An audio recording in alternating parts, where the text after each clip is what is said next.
जय श्री राधे कृष्णा दोस्तों, जय श्री हरि विष्णु। आज मैं आपको सुनाऊंगा कामदा एकादशी की व्रत कथा। कथा को सुनने से पहले हम सुनते हैं भगवान श्री कृष्ण की एक छोटी सी कथा। एक पंडित था, वो रोज़ घर घर जाके भगवत गीता का पाठ करता था। एक दिन उसे एक चोर ने पकड़ लिया और उसे कहा, तेरे पास जो कुछ भी है मुझे दे दो। तब वो पंडित जी बोला कि मेरा बेटा, मेरे पास कुछ नहीं है। तुम एक काम करना, मैं यहीं पड़ोस के घर में जाके भगवत गीता का पाठ करता हूँ। वो यजमान बहुत दानी लोग हैं। जब मैं कथा सुना रहा होऊंगा, तुम उनके घर में जाके चोरी कर लेना। चोर मान गया। अगले दिन जब पंडित जी कथा सुना रहे थे, तब वो चोर भी वहाँ आ गया। तब पंडित जी बोले कि यहाँ से मीलों दूर एक गांव है, वृंदावन। वहाँ पे एक लड़का आता है जिसका नाम कान्हा है। वो हीरो जवाहरातों से लदा रहता है। अगर कोई लूटना चाहता है तो उसको लूटो। वो रोज़ रात को इस पीपल के पेड़ के नीचे आता है, जिसके आसपास बहुत सी झाड़ियाँ हैं। चोर ने ये सुना और खुशी खुशी वहाँ से चला गया। वो चोर अपने घर गया और अपनी बीवी से बोला, आज मैं एक कान्हा नाम के बच्चे को लूटने जा रहा हूँ।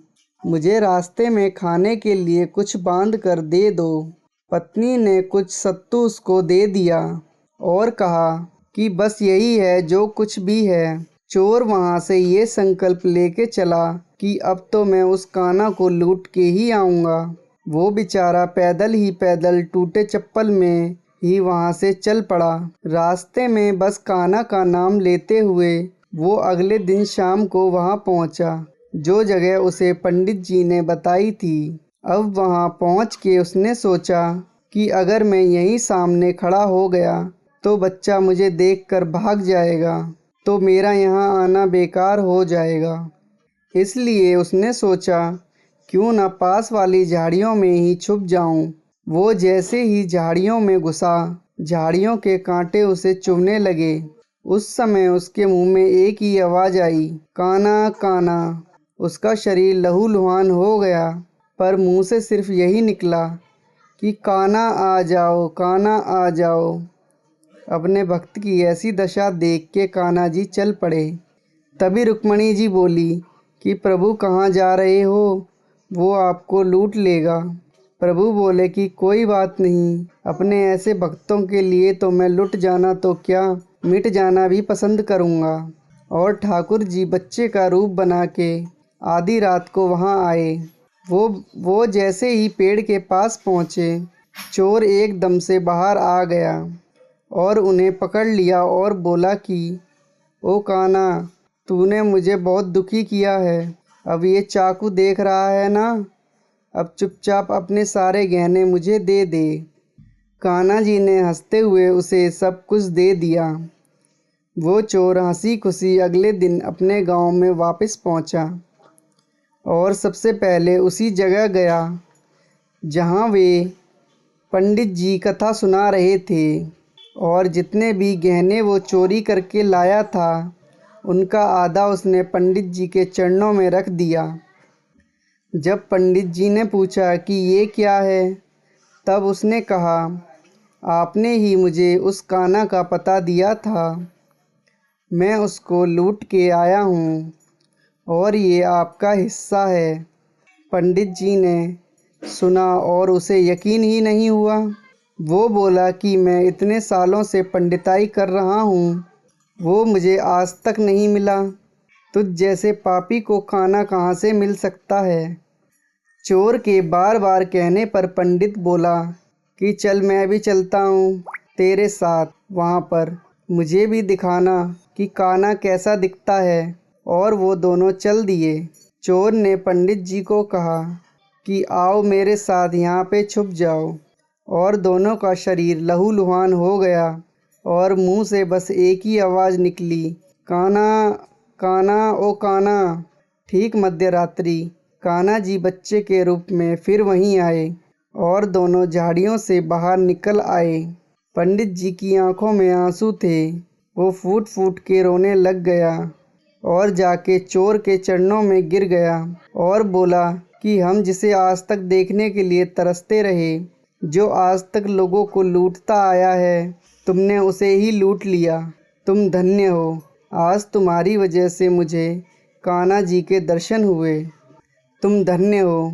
ऐसा है हमारे कान्हा का प्यार अपने सच्चे भक्तों के लिए। जो उसे सच्चे दिल से पुकारते हैं तो वो भागे भागे चले आते हैं। प्रेम से कहिए श्री राधे, हे राधे, जय श्री राधे। एकादशी सनातन धर्म में आचरण किए जाने वाले सबसे महत्वपूर्ण व्रतों में से एक है। लेकिन क्या आप जानते हैं कि एकादशी व्रत के पीछे क्या है? एकादशी व्रत क्यों किया जाता है? मुर नाम का एक दैत्य था। रावण और कंस की तरह वह भी बड़ा आतंक मचाता था। स्वर्ग में देवों सहित सभी को पीड़ा देता था। सब लोग उससे रक्षा मांगकर श्रीमन नारायण की शरण में गए। भगवान ने कहा, मैं उसे संभालता हूँ, चिंता मत करो। भगवान मुर के साथ युद्ध करने लगे, लेकिन अपनी सारी शारीरिक शक्ति लगाकर भी भगवान कुछ नहीं कर सके। भगवान को युद्ध के मैदान से पलायन करना पड़ा। वे हिमालय की एक गुफा में छिप गए। मुर भी उनका पीछा करते हुए वहां पहुंच गया। भगवान ने ध्यान करना शुरू किया और उनके मन से एक शक्ति उत्पन्न की, उनकी मानसिक शक्ति। इस शक्ति ने बाहर आकर मुर को अपनी तलवार से मार डाला।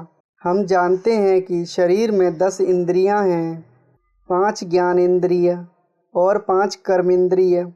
11वीं इंद्रिय है मन। संस्कृत में एकादशी का अर्थ है 11। चूँकि यह देवी उनके मन भगवान की 11वीं इंद्रिय से निकली थी, इसलिए भगवान ने उन्हें एकादशी के नाम से पुकारा। एकादशी माता की उत्पत्ति का दिन उनके नाम से ही जाना जाने लगा। माता एकादशी के अंतिम चरण के दौरान उत्पन्न हुई थी। इसे जयंती कहते हैं। और उन्होंने द्वादशी के पहले चरण के दौरान दैत्य को मार डाला था। इसे स्मरंती कहते हैं। राजा धर्मकीर्ति की कथा। गालव मुनि का भद्रशील नाम का एक पुत्र था। भद्रशील ने छोटी उम्र से ही एकादशी का व्रत का पालन करना शुरू कर दिया। मुनि ने उन्हें ऐसा करने के लिए कभी नहीं कहा था। एक बार मुनि ने भद्रशील से पूछा कि उन्हें इस व्रत को करने को किसने कहा है। भद्रशील ने कहा कि मैं कई जन्मों से एकादशी व्रत करता आ रहा हूँ। आमतौर पर किसी को भी पिछला जन्म याद नहीं रहता। जब तक आप माँ के गर्भ में होंगे तब तक आपको अपने पिछले जन्मों की याद रहेगी, लेकिन जन्म से ठीक पहले यह स्मृति मिट जाती है। लेकिन भद्रशील को अपने पिछले जन्म की याद उस समय भी थी। यह एकादशी व्रत की शक्ति थी जिसका वे पालन करते थे। वे एक पूर्व जन्म में धर्मकीर्ति नामक राजा थे। धर्मकीर्ति बहुत क्रूर था। उसे कोई पसंद नहीं करता था। ऐसा कोई पाप नहीं था जो उसने नहीं किया हो। एक बार वह अपने सैनिकों के साथ शिकार पर गया। उसने एक हिरण को देखा और अपने सैनिकों को उस हिरण को चारों ओर से घेरने के लिए कहा। राजा ने कहा कि जो भी हिरण को भागने देगा उसका पूरा परिवार मार डाला जाएगा। हिरण ने यह सुना और सोचा, बेचारे सैनिक, मैं उनमें से किसी को भी कुछ नहीं होने दूंगा। हिरण राजा के पास से निकल भागा। राजा ने हिरण का पीछा किया। सूर्यास्त होते राजा एक घने जंगल के अंदर फंस गया। हिरण कहीं दिखाई नहीं दे रहा था। राजा ने एक पेड़ के नीचे रात बिताई। उसने दिन भर में कुछ भी नहीं खाया था। उसे चारों ओर से खतरनाक जानवरों के गुर्राने की आवाज़ सुनाई दे रही थी। वह सो नहीं सका। राजा ने डर से श्री हरि परमात्मा से प्रार्थना करना शुरू कर दिया। फिर सुबह होते ही उसकी मृत्यु हो गई। यमदूत आए और उसे यमराज के पास ले गए।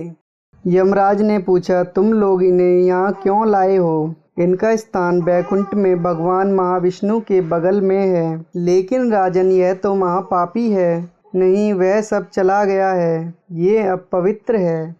जिस दिन उनकी मृत्यु हुई वह एकादशी थी। उन्होंने दिन भर उपवास किया और रात में जागते हुए श्री हरि का स्मरण किया।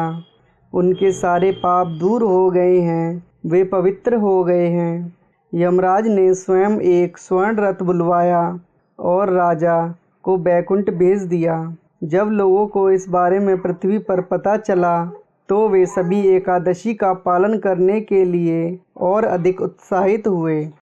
धर्मराज युधिष्ठिर कहने लगे कि हे भगवान, मैं आपको कोटि कोटि नमस्कार करता हूँ। अब आप कृपा करके चैत्र शुक्ल एकादशी का महात्म्य कहिए। श्री कृष्ण कहने लगे कि हे धर्मराज, यही प्रश्न एक समय राजा दिलीप ने गुरु वशिष्ठ जी से किया था और जो समाधान उन्होंने किया वो सब मैं तुमसे कहता हूँ। प्राचीन काल में भोगीपुर नामक एक नगर था। वहाँ पर अनेक ऐश्वर्यों से युक्त पुंडरीक नामक एक राजा राज्य करता था। भोगीपुर नगर में अनेक अप्सरा, किन्नर तथा गंधर्व वास करते थे। उनमें से एक जगह ललिता और ललित नाम के दो स्त्री पुरुष अत्यंत वैभवशाली घर में निवास करते थे। उन दोनों में अत्यंत स्नेह था, यहाँ तक कि अलग अलग हो जाने पर दोनों व्याकुल हो जाते थे। एक समय पुंडरीक की सभा में अन्य गंधर्वों सहित ललित भी गान कर रहा था। गाते गाते उसको अपनी प्रिय ललिता का ध्यान आ गया और उसका स्वर भंग होने के कारण गाने का स्वरूप बिगड़ गया। ललित ने मन के भाव जानकर करकोट नामक नाग के पद भंग होने का कारण राजा से कह दिया। तब पुंडरीक ने क्रोधपूर्वक कहा कि तू मेरे सामने गाता हुआ अपनी स्त्री का स्मरण कर रहा है, अतः तू कच्चा मांस और मनुष्यों को खाने वाला राक्षस बनकर अपने किए कर्म का फल भोग। पुंडरीक के श्राप से ललित उसी क्षण महाकाय विशाल राक्षस हो गया। उसका मुख अत्यंत भयंकर, नेत्र सूर्य चंद्रमा की तरह प्रदीप्त तथा मुख से अग्नि निकलने लगी। उसकी नाक पर्वत की कंदरा के समान विशाल हो गई और गर्दन पर्वत के समान लगने लगी। सिर के बाल पर्वतों पर खड़े वृक्षों के समान लगने लगे तथा भुजाएं अत्यंत लंबी हो गईं। कुल मिलाकर उसका शरीर 8 योजन के विस्तार में हो गया। इस प्रकार राक्षस होकर वह अनेक प्रकार के दुख भोगने लगा। जब उसकी प्रियतम ललिता को यह वृत्तांत मालूम हुआ तो उसे अत्यंत खेद हुआ और वह अपने पति के उद्धार का यत्न सोचने लगी। वह राक्षस अनेक प्रकार के घोर दुख सहता हुआ घने वनों में रहने लगा। उसकी स्त्री उसके पीछे पीछे जाती और विलाप करती रहती। एक बार ललिता अपने पति के पीछे घूमती घूमती विंध्याचल पर्वत पर पहुंच गई, जहाँ पर श्रृंगी ऋषि का आश्रम था। ललिता शीघ्र ही श्रृंगी ऋषि के आश्रम में गई और वहाँ जाकर विनीत भाव से प्रार्थना करने लगी।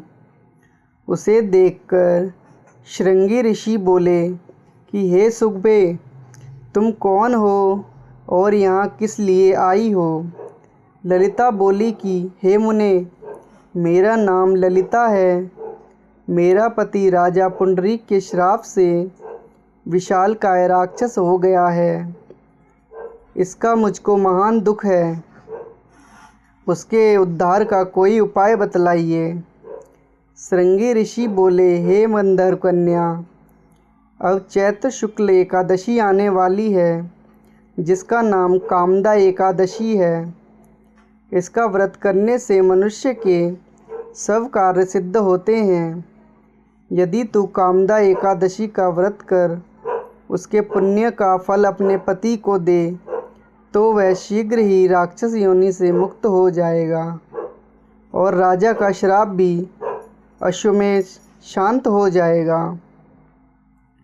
मुनि के ऐसे वचन सुनकर ललिता ने चैत्र शुक्ल एकादशी आने पर उसका व्रत किया और द्वादशी को ब्राह्मणों के सामने अपने व्रत का फल अपने पति को देती हुई भगवान से इस प्रकार प्रार्थना करने लगी, हे प्रभु, मैंने जो यह व्रत किया है इसका फल मेरे पति देव को प्राप्त हो जाए, जिससे वह राक्षस योनि से मुक्त हो जाए। एकादशी का फल देते ही उसका पति राक्षस योनि से मुक्त होकर अपने पुराने स्वरूप को प्राप्त हुआ। फिर अनेक सुंदर वस्त्र आभूषणों से युक्त होकर ललिता के साथ विहार करने लगा। उसके पश्चात वे दोनों विमान में बैठकर स्वर्गलोक को चले गए। वशिष्ठ मुनि कहने लगे, हे राजन, इस व्रत को विधि पूर्वक करने से समस्त पाप नाश हो जाते हैं तथा राक्षस आदि की योनि भी छूट जाती है। संसार में इसके बराबर कोई और दूसरा व्रत नहीं है। इसकी कथा सुनने से वाजपेयी यज्ञ का फल प्राप्त होता है। बोलो राधे कृष्णा श्री हरि विष्णु भगवान की जय।